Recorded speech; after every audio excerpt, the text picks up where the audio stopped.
Welcome to Within the Frame, where we bring the most pressing issues across the globe into focus. I'm Kim Mok-yeon. This year marks the 50th anniversary of diplomatic ties between South Korea and Singapore, a partnership that has grown steadily across trade, technology, and people-to-people exchanges. Now, this comes as South Korea's city of Gyeongju is preparing to host the 2025 APEC Leaders Meeting, drawing the attention of economies across the Asia-Pacific. As a founding member and home to the APEC Secretariat, Singapore is expected to play a central role in shaping both the discussions and the outcomes. Now, against this backdrop, we sat down with Singapore's ambassador to Korea, Wong Kai Jiun, to hear how his country views the summit and the opportunities it presents for regional cooperation. Here in the studio with us, a big welcome. Thank you, Mok-yeon. It's a pleasure to be here. Thank you for joining us. So let's start right away. I want to begin with your recent visit to the city of Gyeongju, where APEC is going to be held. What were your impressions? Well, I think Gyeongju is a beautiful city. It is where tradition meets modern life. And through that, by having the APEC meeting being held in Gyeongju, the Republic of Korea is able to showcase its very rich and deep cultural and historic heritage to the rest of the world. So it's beautiful there. So it must have been quite meaningful before going there before the summit actually Yes, it was. happened. Yes, it was. So alongside summit, I've touched upon a while ago that this year actually carries very special meaning to South Korea and Singapore as well. It's the 50th years of diplomatic ties between the two countries. How would you reflect on the significance of this milestone? Well, let's take a step back. I think if you talk about what the ROK has done in terms of selecting its theme for this year's APEC meeting, this year the ROK has selected the theme of building a sustainable tomorrow, connect, innovate and prosper. And it's a theme that Singapore fully and strongly supports. And we also support the priorities that have been laid out by the ROK for this year. And that includes, for instance, firstly, trying to enhance the physical, institutional and people-to-people linkages across the region to strengthen supply chains, and also to harness the digital transformation and emerging technologies, and also to bridge the digital divide, and to deal with some of the pressing challenges facing the region, such as climate change, food security, and demographic change.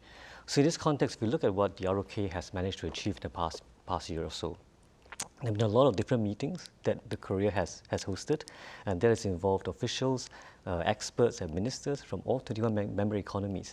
And that has been an important platform for the economies to come together to discuss some of these important issues, and not only just to work bilaterally, but also multilaterally. I think and that is the significance of having APEC being convened this year. If you also cast back our minds to the establishment of APEC, all the way back in 1989. And as you pointed out, Mok-yeon, Singapore and the ROK were founding members of APEC. The world has changed significantly since then. In 1989, I think the member economies sought to leverage the kind of growing interdependence among Asia-Pacific economies to foster stronger regional economic growth. That time, from 1989 to now, of course, the world has changed. APEC itself has also evolved. APEC today is a large grouping with 21 member economies, representing about 3/5 of global GDP and about half of the world's trade. So it's a massive grouping. But even though the times have changed, and even though APEC itself has evolved, the primary and important function of APEC remains the same. And that is to foster economic growth and development within Asia-Pacific economies, and also promote regional economic integration. And of course, to incubate new ideas to facilitate such cooperation. So in this regard, I think there's a lot of work that has been done so far in the ROK's chairmanship year, and we're looking forward to continue supporting the ROK in this front. Right. Half a century of partnership. Indeed. So it really shows how far both nations have come together. Now, like we've said, APEC also is playing a big role on that. So for this year, why do you think this year's APEC actually remains a very strategically vital platform for Singapore? I think if we look at what APEC brings to the table, right? So I mentioned earlier about how time has changed, but the primary purpose of APEC has remained the same. We also consider the fact that in today's world, the global trading system is facing some very profound and fundamental challenges. But despite this, that fundamental role of APEC has not changed. And that is important for Singapore and other member economies of APEC.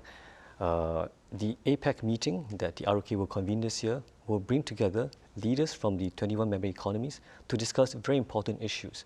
It also brings together the major powers, the US and China, and it's an opportunity for all of us to reaffirm our commitment to a rules-based multilateral trading system and also our commitment to APEC as the premier forum for regional economic cooperation. And so Singapore views that with a lot of support, and we will continue to be partnering the ROK on this journey. You mentioned earlier about the 50th anniversary, so I want to touch on a little bit on that as well. The past 5 decades, I think we have seen the relationship between Singapore and Korea grow very strongly. Because of our shared affinity on many areas, on many fronts, we have very strong, robust economic links, wide-ranging cooperation, as well as very frequent people-to-people exchanges. Our two countries also share common strategic perspectives on many regional and international issues, such as the importance of multilateralism, free trade, and also a rules-based international order. So in recognition of that depth and that breadth in our bilateral relations, our two countries have agreed to upgrade our relationship to a strategic partnership at the end of this year, where my Prime Minister Lawrence Wong, visits Korea for the APEC summit. So we're very much looking forward to that. The strategic partnership itself is built upon very strong dynamism between our two countries, and it sets a roadmap ahead for our cooperation, not just in the traditional existing areas of cooperation, but also in newer areas of cooperation. And we hope that this can, in turn, be a pathfinder for similar cooperation with other partners in the region. Right. It will really be exciting to see the next 50 years to come. Indeed, indeed. Right. Now, like we've been stressing since our beginning of the talks, Singapore is a founding member of APEC, and also it's home to its Secretariat. So for this year, how does the country see its leadership role evolving within APEC? In Singapore specifically? Mm-hmm. Well, I think this year is the ROK's chairmanship year, so our role is to support the ROK in its chairmanship. But I think if I were to consider what APEC is about, we spoke earlier about my visit to Gyeongju and what I've seen there. So I think in terms of the efforts that Gyeongju has put in to try to prepare itself for the APEC summit, I think that's quite incredible. Anyone going to Gyeongju today and looking at what it was maybe a year ago, they can see for themselves how much progress the city has made. Singapore, we were host previously of APEC in 2009. That was a year after the global financial crisis. And at that time, we were quite fortunate to have the support of our fellow member economies as we came up with new ideas and also formulated policy responses for us to better set the stage for a durable collective economic recovery. So my point is that for any APEC summit to be successful, it is important that every participating APEC economy participates actively and constructively. So I guess the lesson that Gyeongju has to learn this time around is that even though the circumstances are different from what Singapore went through, and Gyeongju, of course, is in a totally different environment today, I'm very confident that under the able and strong leadership of the ROK, and with the strong support of other APEC member economies, including Singapore, we will be able to see a very successful chairmanship of APEC under the ROK this year. Well, let's certainly hope for that. But speaking of how successful was the 2009 APEC that Singapore has hosted, could you tell us some other tips or lessons that we could actually learn? I think the ROK knows what to do, so I would explain on that. Sure. But I will make a pitch for Singapore in 2030, because in that year, Singapore will be the host of APEC. And we hope to be able to get the support from our friends and partners, including ROK, for our chairmanship year, as we steer APEC towards the British vision of an open, dynamic, resilient, and peaceful Asia-Pacific community by 2040. Right. So let's hope the two countries could work together for this year and also for Singapore's hosting. I'm confident we will. Right. Now, let's get deeper into the substance of the summit, Ambassador. So what kind of key agenda issues do you think Singapore is actually focused on this year specifically? Do you think digital economy or net zero? What are your thoughts? Let me talk about 2 topics that I think the ROK has identified as key agenda items for its chairmanship year. So that would include artificial intelligence and also supply chain cooperation. I think these are areas which we recognize are important and warrant much deeper discussion at the leaders level and also deeper cooperation among the APEC member economies. I think this year the ROK itself has convened a number of relevant meetings on these two subjects. So if you look at what happened last month, in fact, the ROK convened the inaugural Digital and AI Ministerial Meeting in Incheon. So there was an opportunity for member economies to come together to really explore how we can harness technology, including emerging technologies, for the global greater good. So that was quite meaningful. If you look a bit earlier than that, let's say in May this year, at a time when our global trading system is facing rising uncertainty, the ROK also convened a ministers responsible for trade meeting in Gyeongju. And there was an opportunity for the economies to come together to reaffirm their commitment to a multilateral trading system that's rules-based, and also to reaffirm the urgent need for reform and revitalization of the WTO organization. So at the multilateral level, there's a lot of cooperation there happening on these fronts. Bilaterally, if I may elaborate, Singapore and Korea are also working very closely on AI and supply chains. So in 2022, Singapore and the ROK signed an MOU on AI cooperation, and that was in connection with the Korea-Singapore Digital Partnership Agreement. And pursuant to that MOU, both countries are working to promote responsible development and use of AI. On supply chains, Singapore and the ROK also signed a partnership agreement last year. And that has allowed both sides to look at how we can enhance our resilience in critical sectors, as well as safeguard against potential disruptions. So both at the multilateral level and at the bilateral level, I think there's a lot of ongoing work that we are doing between Singapore and the ROK, and all this feeds into what the ROK is trying to achieve for its APEC Chairmanship this year, and we're very happy to be part of that process. Well, speaking of that, in that context, there's a lot of attention on the potential for deeper cooperation between Seoul and Singapore as well. So what kind of areas do you think could be ripe for, further cooperation? Oh, there are just so many different things to talk about. So I mentioned the strategic partnership just now. This strategic partnership itself really covers a broad spectrum of areas. So it covers the traditional areas like trade and investment, but it also goes into newer and more strategic forward-looking areas like the digital and green economies, AI, emerging tech, and so on. The list of projects is probably too many to count, to enumerate, but I think suffice to say, between Singapore and the ROK, we have a very strong and substantive slate of concrete projects that we are trying to pursue between our governments, between our peoples, and between our businesses. So that in itself is something that we're very much looking forward to. Right, it really sounds very promising. Now, beyond this formal diplomacy, we go back to your recent visit to Gyeongju, and you met the mayor of Gyeongju. Yes. It seemed quite able to highlight the power of personal connections as well. How much important do you think is human element in shaping long-term bilateral relations? Mok-yeon, is a very good question, because ultimately it's humans that power all these exchanges that we have.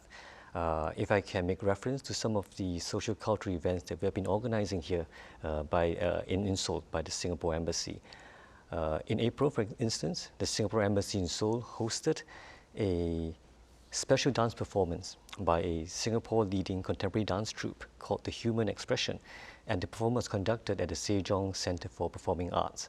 That same month, we also held a food festival in Gangnam, where we brought together 50 different flavors from Singapore, including the famous chili crab, laksa, satay, and kaya toast, and many more. These events are very warmly received by our friends in Korea. And I think when we talk about the human element, the human touch, and the people-to-people exchanges between our two sides, that is an important aspect that undergirds our bilateral relationship. It is through such exchanges, through such interactions and sharing of our culture, we are able to build connections, form friendships, and in the process deepen our mutual understanding. And I think that provides a very firm foundation on which we can then carry forward our other areas of cooperation. Right, indeed, those kinds of actual personal and experiences could really leave some deepest impact within the citizens of both countries as well. Now, let's zoom out a little bit, Sure. Ambassador. So Singapore plays a central role in both APEC and also the ASEAN, of course. So how do you view the synergy between those two frameworks, and how can Singapore actually act as a bridge? If you could just elaborate a bit more on what you mean. So, what kind of role can Singapore actually have in in having a big role in both APEC and ASEAN? Well, I would say that Singapore is a member of both regional groupings, as you mentioned, and these are important regional groupings that help to anchor our regional economic growth and development. So we do want to continue to play an active and constructive role in these organizations. Right. Now, before we let you go, Ambassador, then just a few weeks to go before leaders gather in the Gyeongju APEC Leadership Meeting, what do you think is the most important outcome that Singapore really wants to achieve from this year's meeting? Well, I think it goes back to what I said earlier about the primary function of APEC when it was first founded in 1989, and that is to promote economic growth in the Asia-Pacific economies and also deepen regional economic cooperation. I think that is something that we need to re-emphasize again through this APEC meeting. The fact that leaders from around the world are coming together to discuss all these issues that affect all of us is an important one, and I hope that that will be the main outcome from the meetings this year.